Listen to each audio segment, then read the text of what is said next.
ያ ጀማዓ ይህንን ቪዲዮ ለአብዱኪያር አድርሱልኝ። ወንድም አብዱኪያር አይበቃም ወይ?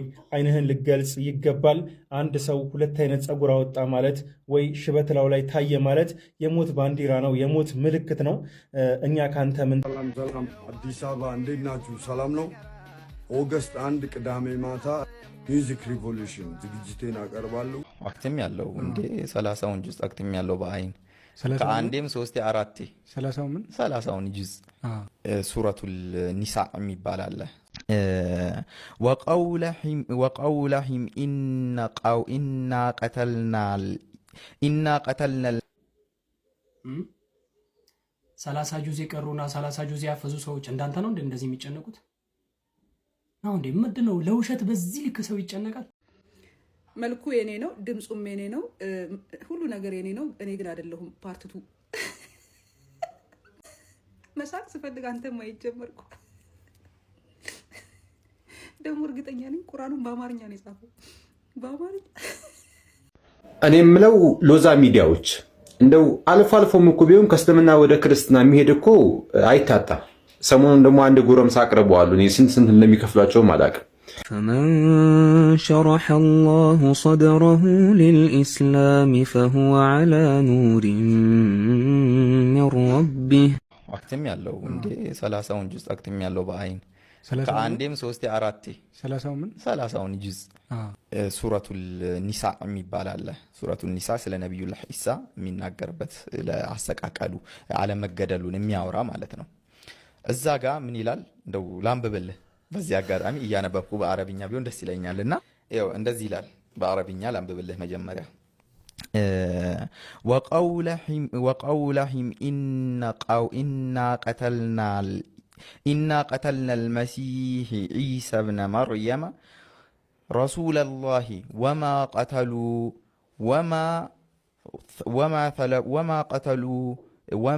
طلبوه ولكن شبه له وإن الذين اختلفوا فيه لفي شك منه ما له به من علم الاتباع ذاني وما قتلوه قوم إله ይሄ ምን ማለት ነው? ይሄ ማለት ምን ማለት ነው? በአማርኛ ትርጓሜ ስንወስደው እኛ ይላል በጥሞና ስመው ይሄን ነገር እኛ የአላህን መልእክተኛ የመርየምን ልጅ እዚህ ጋር በቃ ወዳጅ በቃን ተለፉሁ ዛኒ ወቅ ምንድነው ይናከል ነፍስ እስኪወጣ ድረስ የሚያስጨንቅ 30 ጁዝ የቀሩና 30 ጁዝ ያፈዙ ሰዎች እንዳንተ ነው እንደዚህ የሚጨነቁት ነው እንዴ? ምንድነው ለውሸት በዚህ ልክ ሰው ይጨነቃል? እናት እኮ ስትወልድ ሚጥ ይዟት እንዳንተ እንደዚህ አትጨነቅም። አንተ ለውሸት የተጨነቀው አከል እናት ሚጥ ይዟት እንደዛ አትጨነቅም። ሴት ልጅ ልትወልድ እንደዛ እንዳንተ አታምጥም።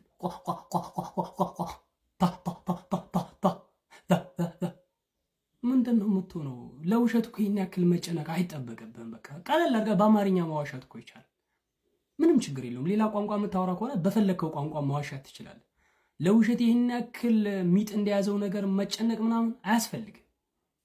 እኔ እኮ በጣም ግርም ይለኛል። በቃ ስትዋሹ የሆነ የጭንቅ ውሸት ስትዋሹ ትንሽ አያሳዝናችሁ?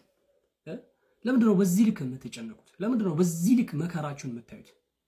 ሰው እኮ ለውሸት የምትጨነቁትን ያክል ለእውነት ብትጨነቁ ኖሮ አንተ እኮ አንድም ሶስትም የሚለውን እምነት አምና አንገት ላይ ትልቅ እንጨት አንጠልጥለህ እንኳን እንደዚህ አትወቀስም እኮ።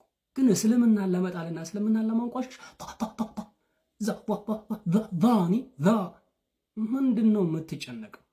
በቃ ካልቻልከው እኮ አማርኛ ትርጉም ታነባለህ። አማርኛውንም አንብበህ እንግባባለን። ምንም ችግር ሐሳብህን እኮ እንረዳለን። እኛም የምታስተላልፈው መልእክት እኮ አማርኛ ለሚሰማ ሰው ነው አይደል? አማርኛ ከወራ በቂ ነው፣ አያስጨንቅም፣ ችግር የለውም። ምክንያቱም ስትዋሽ ራሱ የጭንቅ ውሸት ከመዋሸት ቀለል ያለ ውሸት ብትዋሽ ምንም ችግር የለውም። ቀለል ያለ ውሸት ምንድነው ለውሸት በዚህ ልክ መሰቃየት? ደግሞ 30 ጁዝ ቀርቻለሁ። 30 ውሸት ነው ያዋሻው አንተ። 30 ጁዝ ቀርታ አታውቅም። 30 ጊዜ ግን ቀርታል ከመቅራት 30 ጊዜ ቀርታል። ለመቅራት ከመሄድ መንገድ ላይ ቀርታ አልሄድክም፣ እዛው ነው የቀራው። ገብቷል? ለማንኛውም ወደ ሀሳቡ ልመለስ። ክርስቶስ እንደተሰቀለ በቁርአን አረጋግጣለሁ። አረብኛ ላነብ ብሎ ነው ወደ አረብኛ ሲገባ ወቃው እያለ የሚቀረው። ለማንኛውም አረብኛው ይቀርባ፣ በአማርኛ ራሱ እንግባባለን። ወደ ሀሳቡ ልመለስ። አምላካችን አላህ በሱረቱ ኒሳ ላይ ምዕራፍ 4 ከቁጥር 157 አካባቢ ላይ ስለ ዒሳ አለይሂ ሰላም እነዛ ነሳራ ወገኖቻችን ድንበር ስለማለፉበት ወይንም ድንበር ባለፉበት በክርስቶስ በማርያም ልጅ ላይ እነዛ አይሁዶች የዋሹትን ውሸት ሲቃወምና የነሱ ንግግራቸው ውሸትና ሐሰት እንደሆነ ሲያረጋግጠው ትመለከታላችሁ። ሱረቱ ኒሳ ላይ ምዕራፍ 4 ከቁጥር 157 ላይ ወቀውሊሂም ኢና ቀተልና አልመሲሐ ዒሳ ኢብነ መርየም ረሱሉላህ፣ ያንን የመርየምን ልጅ አልመሲህ ኢሳን የአላህን መልእክተኛ ያንን ውዱን ነቢይ ገደል ነው በማለታቸው ረገምናቸው አለ ጌታችን አላህ። ለምንድን ነው የተረገሙት ታዲያ ስንል ያላደረጉትን ነገር አድርገናል በማለታቸው። አስቀጠለና አንቀጹ ይላል ወማ ቀተሉ አልገደሉትም፣ ወማ ሰለቡ አልሰቀሉትም። ቅድም ወታ ሲልልን የነበረው አልገደሉትም አልሰቀሉትም። ያልገደሉትን ያልሰቀሉትን ነገር ገለናል ሰቅለናል ብሎ በሱ ላይ በመዋሻታቸው ረገምናቸው። ወኢነ الذين اختلفوا فيه لفي شك منهم ما لهم به من علم الا اتباع الظن። በዚህ እንኳን ባደረጉት ድርጊት ለነሱ ምንም አይነት ዕውቀት የላቸውም እርስ በርስ ጥርጣሬን ከመከተልና ከመለያያት ውጪ ማለሁም ቢሂ ሚን ኢልም ኢላ ኢትባዕ ዘን፣ እርግጠኛ የሆነ ዕውቀት በጭራሽ የላቸውም ማለት ጌታችን አላህ። ታዲያስ ምን ሆነ ካልገደሉት? እነሱ እርግጠኛ ዕውቀት ከሌላቸው ግምታዊ ንግግር ከተናገሩ እርስ በርስ ከተለያዩ ታዲያ ትክክለኛ ማረጃ ምንድነው ስልንል ወማ ቀተሉሁ የቂና በል ረፈዐሁ ላሁ ኢለይሂ ወካነ ላሁ ዐዚዘን ሐኪማ አለ። ጥበበኛው ጌታ ኃያሉ አምላክ ወደ ላይ አንስቼዋለሁ ብሎ ተናግሯል። ታዲያ ወገናችን ምንድነው አረብኛው ላንበብ ወቃ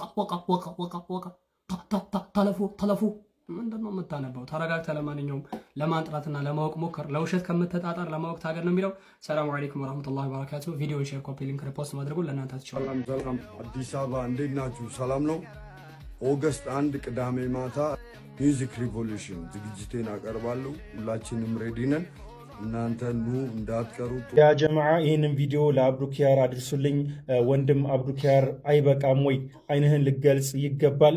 አንድ ሰው ሁለት አይነት ፀጉር አወጣ ማለት ወይ ሽበት ላው ላይ ታየ ማለት የሞት ባንዲራ ነው፣ የሞት ምልክት ነው።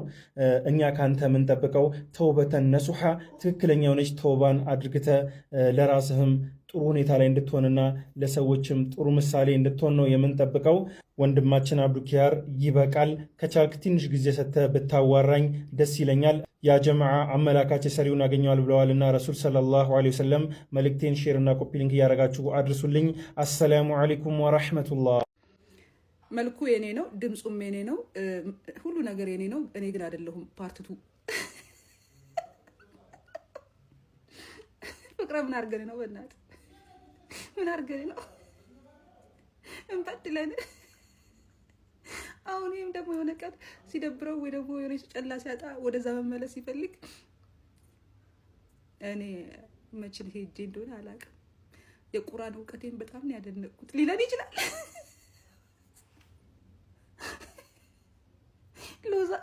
ሎዛ ግን ሳልፈልግ ማለት ነው ሳልፈልግ እኔ በህይወቴ ዩቲዩብ ምን ተፖስቴውን ብዬ አላውቅም። መሳቅ ስፈልግ አንተ ማየት ጀመርኩ። ደግሞ እርግጠኛ ነኝ ቁርአኑን በአማርኛ ነው የጻፈው፣ በአማርኛ። የዛች ጉዳይ ግን መፍትሄ አገኘ ማለት ሕክምና ያዘች፣ ሳይካትሪስት አገኘች። የእሷን መፍትሄ ሳንይዘው ሌላ አዲስ ሰጠን። እኔ አሁን ዛሬ ቀኑ ሙሉ የልጅ ነው የማስበው። ከዛ ደግሞ የሚያስቀው ማለት የኛውን ቪዲዮ ዛሬ ደግሞ እንደው ትናንት ገብርኤል ስለነበረ አላደል ቁልቢ መሄድ ፈልጌ ነበር። የሃይማኖት ዥዋዥዌ የለመዱ ሰዎች ባይዘዌ በጣም ከባዱን ነገር ንገራቸው። ከሆነ ሃይማኖት ወደ ሃይማኖት፣ ከሆነ ሃይማኖት ወደ ሆነ ሃይማኖት፣ ከሆነ ሃይማኖት ኦፊሻሊ የሚሽከረከሩ ሰዎች ማለት ነው። ገንዘብ ብቻ ፈልገው ላይሆን ይችላል። እናንተ አሁን ገንዘብ መስሏችሁ ማለት ነው። ብር ይሰራ ብር ላይሆን ይችላል።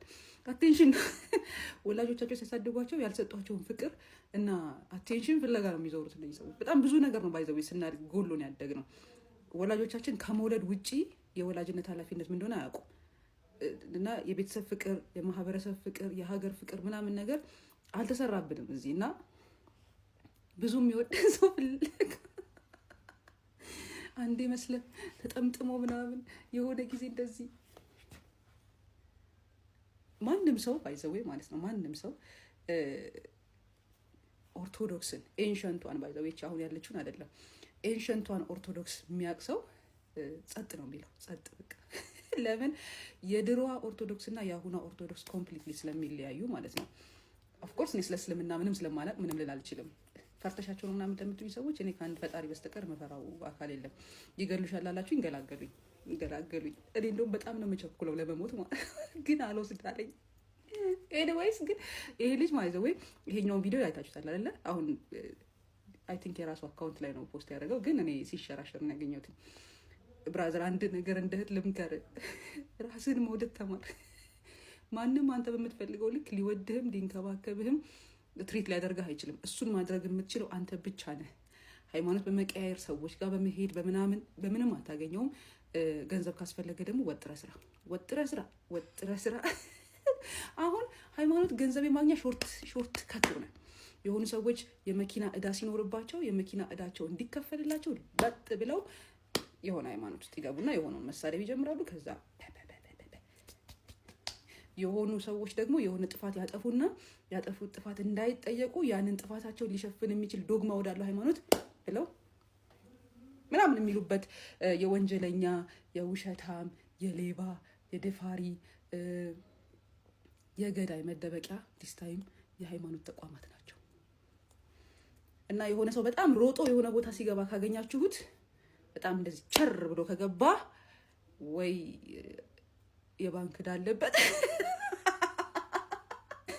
ወይ የባንክ ዕዳ አለበት።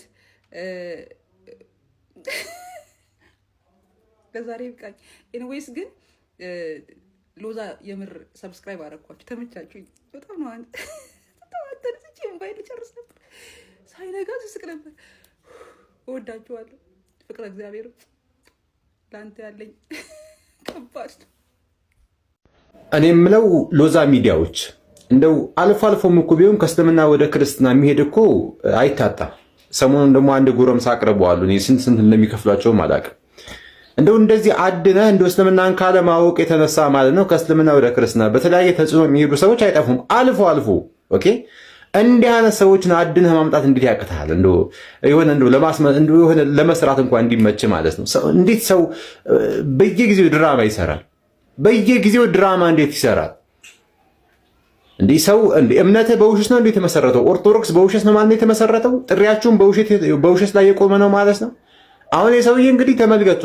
አሁን ከእስልምና ወደ ክርስትና የተባለው ሰውዬ በጣም ብዙ ሚስቴኮች ማለት ነው። በቃ የትኛውም ጃሂል የሚያውቀው ሙስሊም ተብሎ ጃሂሉ የሚያውቀው በጣም የሚያስቅ የሆነ ስራ ነው የሚሰራው ማለት ነው። እንግዲህ ሙስሊም ነበርኩ ወደ ክርስትና እየተባለ ነው። እና ቁርአን እንዴት እንደሚያነብ ዝም ብላችሁ ስሙ። ያ ጀማ በደንብ ሶስት ጊዜ ኮፒ ሊንክ እያደረጋችሁ የሚናገርበት ለአሰቃቀሉ አለመገደሉን የሚያወራ ማለት ነው። እዛ ጋር ምን ይላል? እንደው ላንብብልህ በዚህ አጋጣሚ እያነበብኩ በአረብኛ ቢሆን ደስ ይለኛል። እና ይኸው እንደዚህ ይላል። በአረብኛ ላንብብልህ መጀመሪያ ወቀውለሂም ይሄ ነው እንግዲህ ቁርአን እችላለሁ የሚለው ኢና ቀተልና አልመሲህ ቁርአን በነጥብ ጨርሻለሁ የሚለው ይሄ ነው። ረሱለላሂ ወማ ቀተሉ ግዕዘኛ እኮ አደረገው አረበኛውን ወላኪን ሹቢሀ ለሁ ወኢነ ለዚነ እንግዲህ ሚዲያው ላይ ፖድካስቱ ላይ አይታችሁ ከሆነ ቁርአንን ጨርሻለሁ በቃ በነዙር በደንብ አድርጌ ጨርሻለሁ ይላል። ግን ተመልከቱ አንድ አንቀጽ እንኳን በስትክክል አላነበብም። ሱረቱ ኒሳ ብሎ ያነበበውን ተመልከቱ። ይህ ብቻ አይደለም፣ አንድ ልጨምርላችሁ። በቁርአን ህግ ፊደል ማጓደል አይቻልም። እሺ ቁርአን ቃል መሰባበር አይቻልም። በስነ ስርዓት ነው መቅራት የሚቻለው። ፊደል መሰባበር የተከለከለ 30 ምዕራፍ ማለት ነው። ሂፍዝ ቁርአን 30 ምዕራፍ ሐፍዝሃል ማለት ሂፍዝ 30 ምዕራፍ ቃል አንዷን ፊደል ሳትሳሳት እንግዲህ 30 ምዕራፍ ቁርአን አጠቃላይ። በነገራችን ላይ ቁርአን 114 ምዕራፍ ነው፣ 30 አይደለም። እንግዲህ ተመልከቱ ምን አይነት ስህተት እንደሚሳሳት ማለት ነው። አሁን 30 ምዕራፍ ሲባል እኮ ቢያንስ የቁርአኑ 1/3 እንኳን አይሞላም። ከሱረቱ ነባ ጀምሮ እስከ ሱረቱ ናስ ባለው ወደ 30 ምዕራፍ ይገኛል ማለት ነው፣ በትንሹ ማለት ነው። ኦኬ አጠቃላይ 114 ምዕራፍ ነው ቁርአን ላይ ያለው ማለት ነው።